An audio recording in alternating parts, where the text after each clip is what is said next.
Hello friends, मैं अशोक आप सभी का स्वागत करता हूं अपने यूट्यूब चैनल उषा मैथ्स पे। आज कुछ पुरानी बातें याद आती हैं। पुरानी बातें यही हैं कि हर एक इंसान की अगर जीवन देखा जाए तो सबका जीवन संघर्षों से भरा है। बहुत ही कम लोग ऐसे हैं जिनको सफलता बहुत ही कम मेहनत में मिल जाती है। नहीं, वास्तव में ये समय है, ठीक है ना। हमेशा दो चीज़ों पे फोकस करना चाहिए। मौसम और इंसान कब बदल जाएं इसका कोई भरोसा नहीं, इसीलिए आपको पहले से तैयारी करके रखना चाहिए प्लान बी की। हमेशा आपको दो प्लान पे काम करना चाहिए, प्लान ए और प्लान बी। अगर ये नहीं हुआ तो कम से कम एटलीस्ट बैकअप में जो प्लान बी रहे उसके बेसिक्स आपको पता हो जाने चाहिए। अभी जैसे बहुत ही एक सैड न्यूज़ है, बहुत सारे फ्रेंड्स हैं हमारे, बहुत सारे 2-4 स्टूडेंट्स भी हैं जिनका सिलेक्शन वीडियो में हो गया था, फाइनल एंट्रेंस एग्ज़ाम हो गया था और उनकी पेपर भी हो गया था, ज्वाइनिंग आने वाली थी, लेकिन अनफॉर्चुनेटली गवर्नमेंट ने उनका जियो कैंसिल कर दिया है। वैसे तो बहुत ही गलत बात है किसी भी सरकार के लिए, और उससे भी गलत बात हम सब स्टूडेंट्स के लिए है कि हम आखिर कब तक पढ़ेंगे और क्या करेंगे। तो उन सभी दोस्तों के लिए यही मैसेज है, आप कभी ज़िंदगी में निराश नहीं होना। बहुत छोटी छोटी चीज़ें आएंगी आपकी ज़िंदगी में और बहुत बड़ी बड़ी चीज़ें जाएंगी, तो उन सभी चीज़ों से घबराना नहीं, आपको बने रहना है। देर है अंधेर नहीं, ठीक है।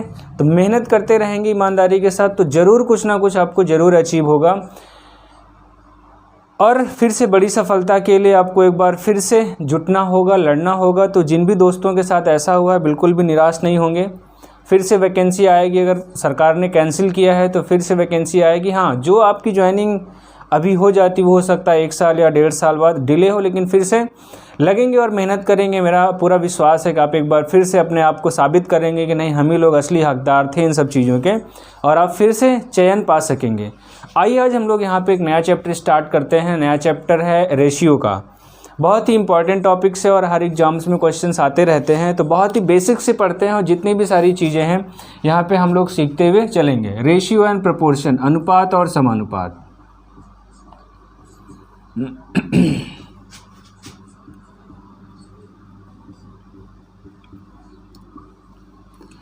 अनुपात और समानुपात, ठीक है।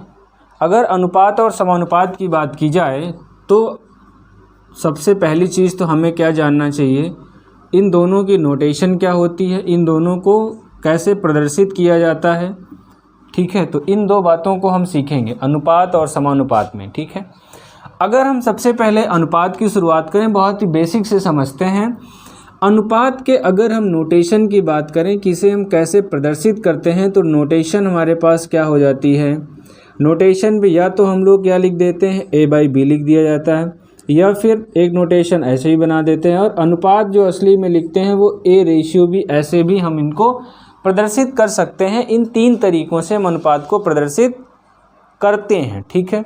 अगर हम अनुपात के और बेसिक में जाएं, जैसे हम आपसे कहें कि अगर कहीं पे लिखा है कि एक व्यक्ति को किसी वस्तु का 2/3 हिस्सा मिलता है, 2/3 हिस्सा मिलता है, इस बात का क्या मतलब है कि 3 हिस्सों में से 2 हिस्से किसी एक व्यक्ति के पास हैं, तो आप ये डायरेक्टली बता पाएंगे कि दूसरे व्यक्ति के पास कितना हिस्सा होगा, 1/3, ठीक है। इसका मतलब हमेशा जो नीचे वाली संख्या रहती है वो किसको बताती है भैया, कुल को बताएगी। मतलब 3 हिस्सों में से 2 हिस्से एक के पास हैं और दूसरे के पास 3 हिस्सों में से 1 हिस्सा है। अगर हम अनुपात को मोटा मोटी कह लें, अनुपात का मतलब हो गया 2 राशियों में तुलनात्मक अध्ययन। अगर 2 राशियों का तुलनात्मक का मतलब किसके पास कितना है या फिर किसके पास कितना कम ज़्यादा है, ये भी हम रेशियो से पता करते हैं, ठीक है। तुलनात्मक अध्ययन की बात करें तो जैसे मान लीजिए किसी भी चीज़ की तुलना करनी है तो अनुपात का प्रयोग करते हैं। अगर या फिर कम ज़्यादा के लिए अनुपात, या फिर हम कह लें अगर हिस्सेदारी की बात कर लें तो बंटवारा। अनुपात को हम ऐसे भी समझ सकते हैं कि जैसे कहेंगे कि हमें आधा मिला, आधा का मतलब 1/2 है ना। 2 हिस्सों में से 1 हिस्से एक के पास है और बाकी दूसरा हिस्सा किसी दूसरे के पास, बंटवारा। अब मैं पूछता हूँ, जो भी अनुपात है या फिर राशियों का तुलनात्मक अध्ययन है वो किस तरह की राशियों में होना चाहिए। अगर हम बंटवारे की बात करें तो बंटवारे के लिए आपके पास किस तरह की राशियाँ होनी चाहिए, समान राशियाँ होनी चाहिए, कि असमान राशियां होनी चाहिए। बहुत ही नॉर्मल सा क्वेश्चन है। आप ये समझिए कि अगर आपको बंटवारा करना है तो आपके पास राशियां कैसी होनी चाहिए, अनुपात में बनाना है किन्हीं चीज़ों को, तो समान राशियों का अनुपात बनेगा या असमान राशियों का अनुपात बनेगा।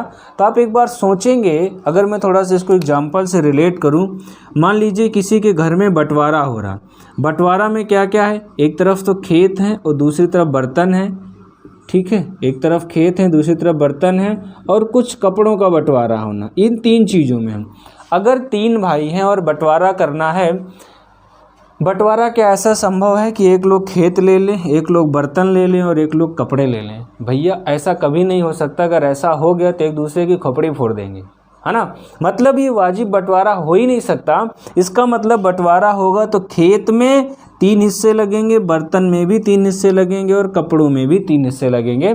इसका मतलब जब भी अनुपात की बात होगी तो अनुपात या तुलनात्मक अध्ययन की बात होगी तो किन राशियों का तुलनात्मक अध्ययन? समान राशियों का तुलनात्मक अध्ययन ही क्या कहलाता है? अनुपात कहलाता है। ठीक है, तो बेसिक डेफिनेशन यही है समझने भर के लिए, सेम राशियाँ होनी चाहिए। आगे हम बात करें कि अगर इसके गुण क्या हैं, अनुपात की प्रॉपर्टीज़ की बात करें। सबसे पहली चीज़ तो अनुपात के गुण के विषय में बात करेंगे, प्रॉपर्टी। ठीक, अगर हम सबसे इम्पॉर्टेंट प्रॉपर्टी की बात करें, आप मान लीजिए कहीं पे क्या लिखा है, 2/3 लिखा है। अनुपात की सबसे पहली प्रॉपर्टी है कि अगर इसमें किसी संख्या से गुणा या भाग कर दिया जाए तो अनुपात नहीं बदलता है। किसी भी संख्या से गुणा कर दो, आप जैसे मान लेते हैं k से गुणा कर देंगे तो 2k/3k, या फिर आप किसी भी संख्या से भाग कर दीजिए तब भी अनुपात का मान समान रहता है। सबसे बड़ी प्रॉपर्टी। अब जैसे मान लीजिए कहीं पे लिखा है 3:4, इन दोनों राशियों में 7 से गुणा कर दीजिए, 7×3 21, 7×4 28, तब भी इन राशियों का मान नहीं बदलेगा। तो सबसे पहली प्रॉपर्टी क्या हो गई कि अगर किसी भी संख्या से गुणा या भाग करते हैं तो अनुपात का मान नहीं बदलता है। ठीक है, दूसरी प्रॉपर्टी की बात करेंगे तो दूसरा इसमें हम लोगों को कुछ बेसिक्स और पढ़ लेने हैं। कुछ इसमें शब्दावली है चैप्टर से रिलेटेड। तो सबसे पहले है वर्गानुपात, इसको भी आप समझेंगे। वर्गानुपात, जैसे मान लीजिए 2 राशियां दी गई आपके पास 3:4, अगर इनका आपको वर्गानुपात निकालना है तो वर्गानुपात के लिए क्या होगा, इन राशियों का वर्ग से जो अनुपात बनेगा 3² = 4², मतलब वर्गानुपात क्या हो जाएगा 9:16। ठीक है, वर्गानुपात के बाद एक आपके पास होगा तिहरानुपात।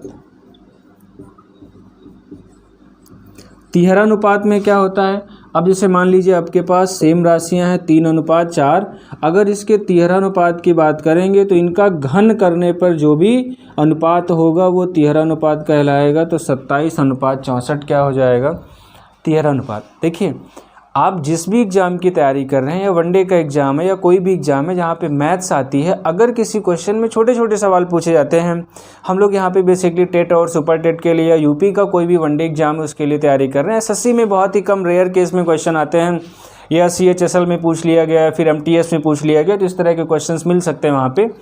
तो अगर कहीं पर पूछता है कि आपसे तिहरानुपात, है ना, या फिर इसको तो वर्गानुपात कह सकते हैं, तिहरानुपात को घनानुपात भी कहा जाता है। ठीक है, जो घन करने पे मिलता है उसे हम लोग क्या कहते हैं, घनानुपात।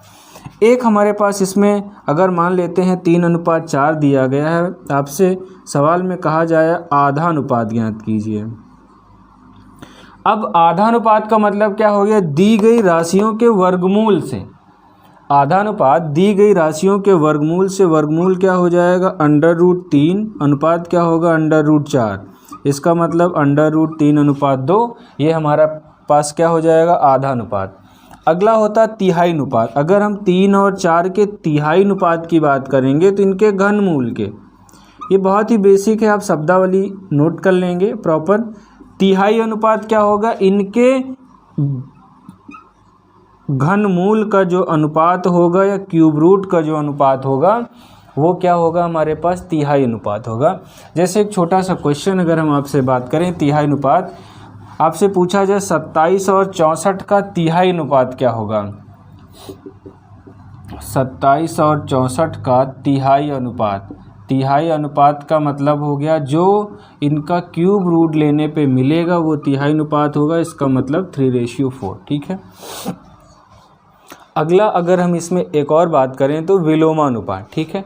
विलोमानुपात जैसे नाम से ही पता चल रहा है, विलोमानुपात जैसे नाम से पता चल रहा है विलोमानुपात, मान लेते हैं 3:4 दिया है। अगर इसका विलोमानुपात, तो आप एक डायरेक्ट तरीका लगा सकते हैं, विलोमानुपात जैसे उल्टा हो जाएगा 4:3, या फिर आप इसको ऐसे भी समझ सकते हैं 1:3 अनुपात में 1:4 भी है, तब भी इसे हम क्या कहेंगे, विलोमानुपात कहेंगे, ठीक है। आगे हम लोग बढ़ते हैं समानुपात की कंडीशन पे और जानते हैं कि समानुपात क्या है और उससे रिलेटेड कौन कौन सी बातें हम लोगों को यहाँ पे समझना है। अनुपात हमने बेसिक देख लिया, अगला है हमारे पास समानुपात, मतलब राशियों में समान अनुपात किस तरह से होगा तो उसे हम क्या कहेंगे, समानुपात। अभी इसके अनुपात और समानुपात के जो बेसिक्स क्वेश्चन है हम एक साथ देख लेंगे तो वहाँ पे कोई समस्या नहीं होगी।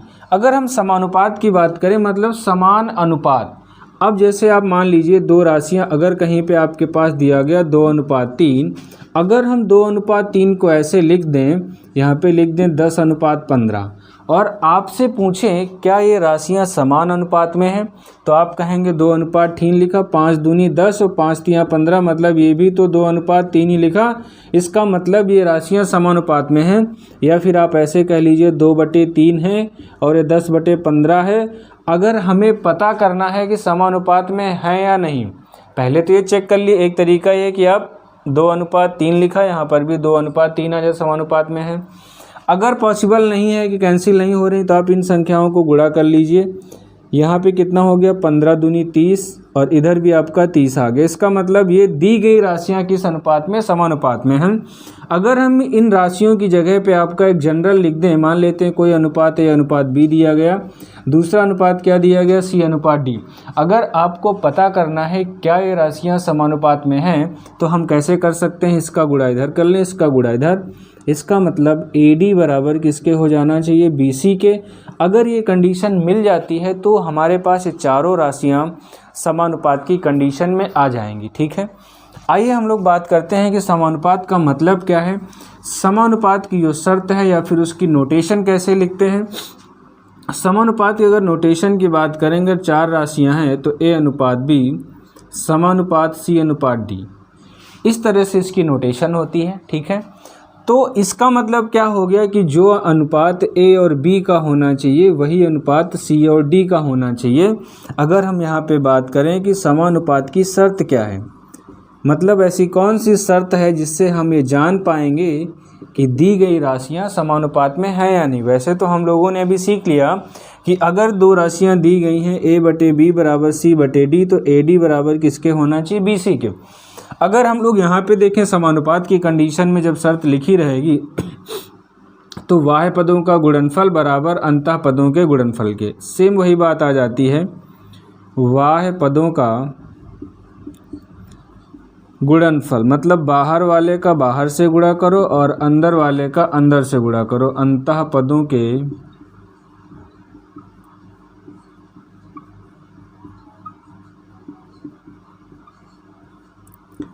बाह्य पदों का गुणनफल बराबर अंतः पदों के गुणनफल के बराबर होता है, ठीक है। अगर ये कंडीशन मिलती है तो इसका मतलब दी गई राशियाँ समानुपात में होगी। आइए हम लोग पढ़ते हैं समानुपात के विषय में और क्या क्या बातें हैं, समानुपात के प्रकार देखें। तो समानुपात के अगर प्रकार की बात करेंगे तो सबसे पहले क्या होता, प्रथमानुपाती।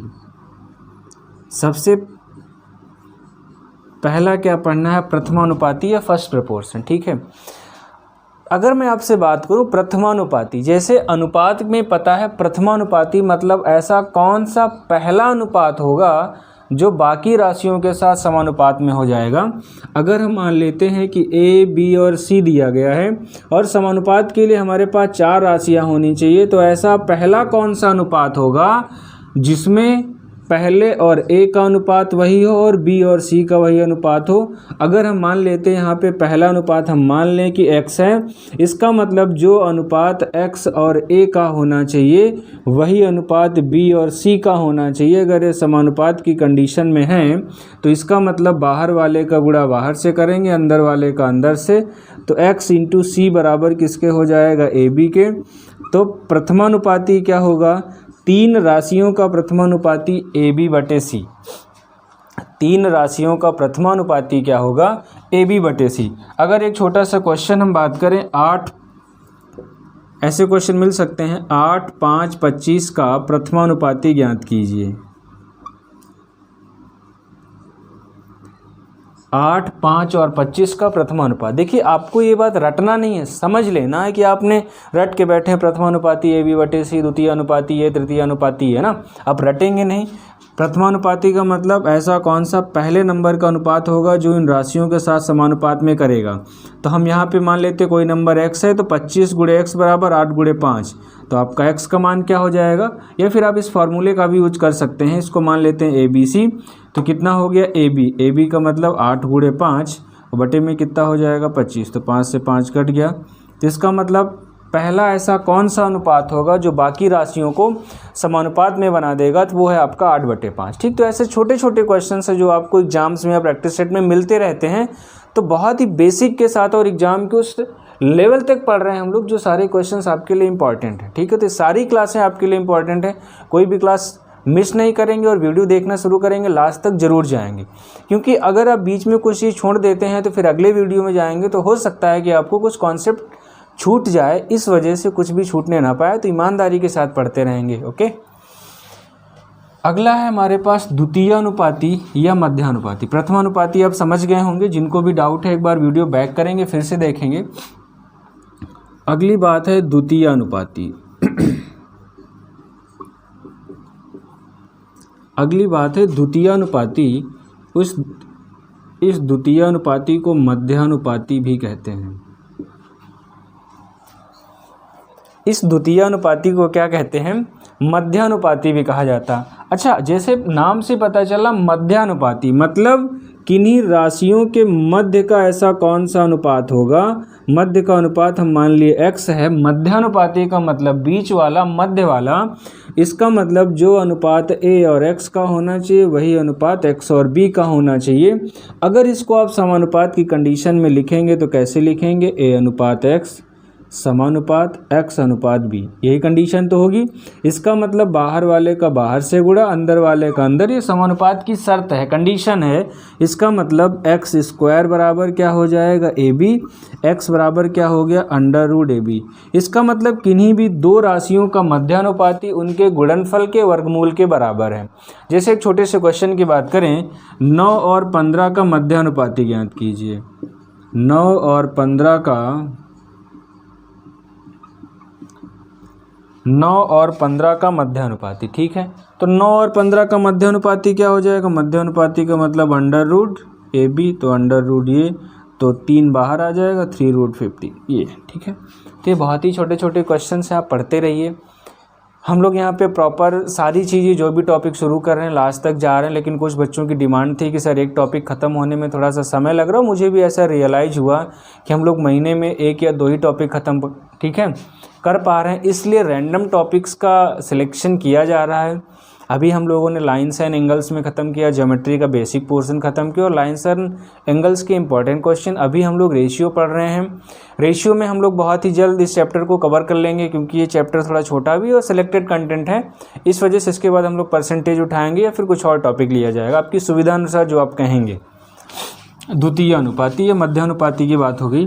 अगला हम बात करते हैं आपसे तृतीय अनुपाती। थर्ड प्रपोर्शन क्या होता है?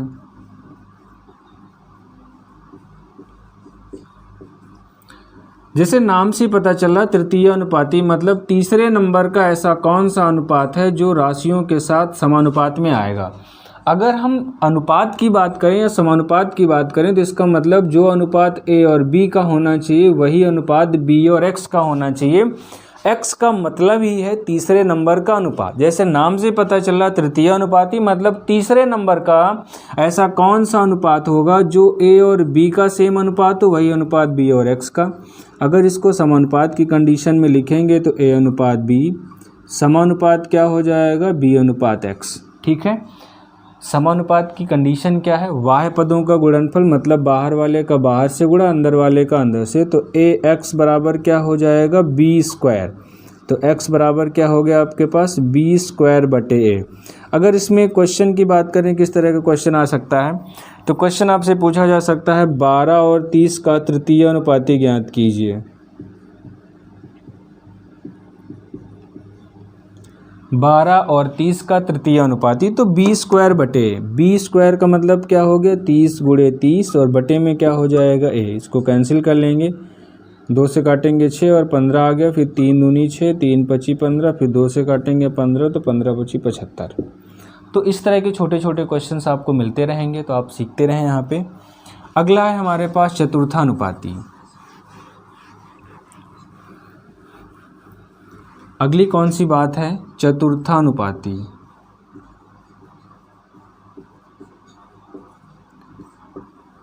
चतुर्थानुपाती मतलब चौथे नंबर का ऐसा कौन सा अनुपात होगा जो बाकी को समानुपात की कंडीशन में बना देगा। तो हम मान लेते हैं चौथे नंबर का अनुपात क्या है, x है। इसका मतलब जो अनुपात a और b का होना चाहिए वही अनुपात किसका होना चाहिए, c और x का होना चाहिए। अगर इसको समानुपात की कंडीशन में लिखें तो a अनुपात b समानुपात क्या हो जाएगा, c अनुपात x। इसका मतलब बाहर वाले का बाहर से गुणा और अंदर वाले का अंदर से। तो ax बराबर क्या हो जाएगा bc और x बराबर क्या हो गया आपके पास bc बटे a। तो ये हमारे पास क्या हो गया, चतुर्थानुपाती। जैसे आपसे पूछा जाए 6, 5 और 21 का चतुर्थानुपाती ज्ञात कीजिए, तो 6, 5, 21 का bc बटे a, तो 5 गुणे 21 बटे क्या हो जाएगा 6। इस क्रम का ध्यान रखेंगे, abc ही मानेंगे। तो 3 सते 21, 3 दूनी 6, तो 5 सते 35 बटे 2। मतलब चौथे नंबर पे ऐसी कौन सी राशि है जो इन राशियों को समानुपात में बनाएगी, तो वो थी 35 बटे 2। ठीक है।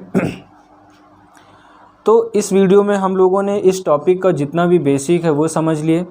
बेसिक में हम लोगों ने क्या क्या पढ़ लिया, सबसे पहले तो अनुपात के विषय में जाना। अनुपात क्या होता है, किन्हीं भी दो समान राशियों का तुलनात्मक अध्ययन ही अनुपात कहलाता है। समान राशियां ध्यान देंगे।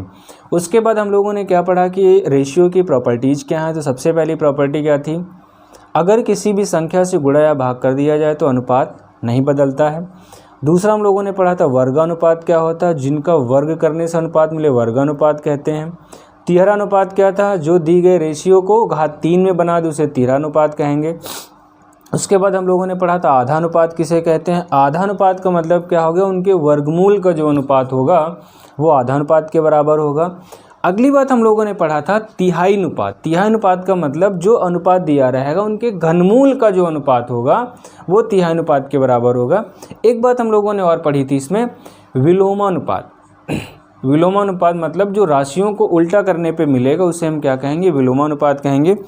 एक छूट गया वो भी मैं डिस्कस कर देता हूँ, मिश्रित अनुपात क्या होगा, या मिश्र अनुपात। देखिए, अगर हम आपसे मिश्र अनुपात की बात करें कि दी गए अनुपात का मिश्र अनुपात क्या होगा। अब जैसे मान लीजिए आपको दिया गया है कि 2:3 और दूसरा दिया गया है 4:5 का मिश्रित अनुपात। तो बहुत ही आसान तरीका है, आपको पहले वाली संख्याओं को जो पहले नंबर पे उनको आपस में गुणा कर लेना है। तो 2 और 4, पहले वाले का पहले से, दूसरे वाले का दूसरे से, तो 3 गुणे 5, तो यही अनुपात में। तो ये आपके पास कितना हो जाएगा, 8:15। बहुत ही बेसिक बात थी। अगर यहाँ पे मान लेते हैं 3 राशियाँ दी गई होती, अगर यहीं पे एक और दे दिया जाता कि इन राशियों का आप वो बताइए, मान लेते हैं यहाँ पे दिया गया है 6:3। इन राशियों का आपको बताना है क्या, मिश्रित अनुपात। अब की बार 3 राशियां हैं तो सारी पहले वाली राशियां 2, 4 और 6 का आपस में गुणा कर लेंगे। 2 गुणे 4 गुणे 6 अनुपात 3 गुणे 5 गुणे 3, तो कितना हो जाएगा, 4 दूनी 8, 8 48, 5 3 15, 3 45, तो 48:45। ये मिश्र अनुपात था। ठीक है, तो हम लोगों ने इस वीडियो में सिर्फ इतना जाना कि अनुपात क्या होता है, अनुपात के कितने प्रकार हैं, और समानुपात क्या होता है, समानुपात के कितने प्रकार हैं, और हमसे क्या क्वेश्चन पूछे जा सकते हैं। आगे हम लोग इस टॉपिक में अगले नेक्स्ट वीडियो में जो भी चीज़ें हम लोग पढ़ेंगे वो चीज़ें सबसे पहली चीज़ तो रहेगी सरल अनुपात बनाना या मिश्रित अनुपात बनाना, उसके बाद फिर सम्मिलित अनुपात ज्ञात करना। तो हम लोग मिलते हैं नेक्स्ट वीडियो में। Thank you, wish you all the best, good luck.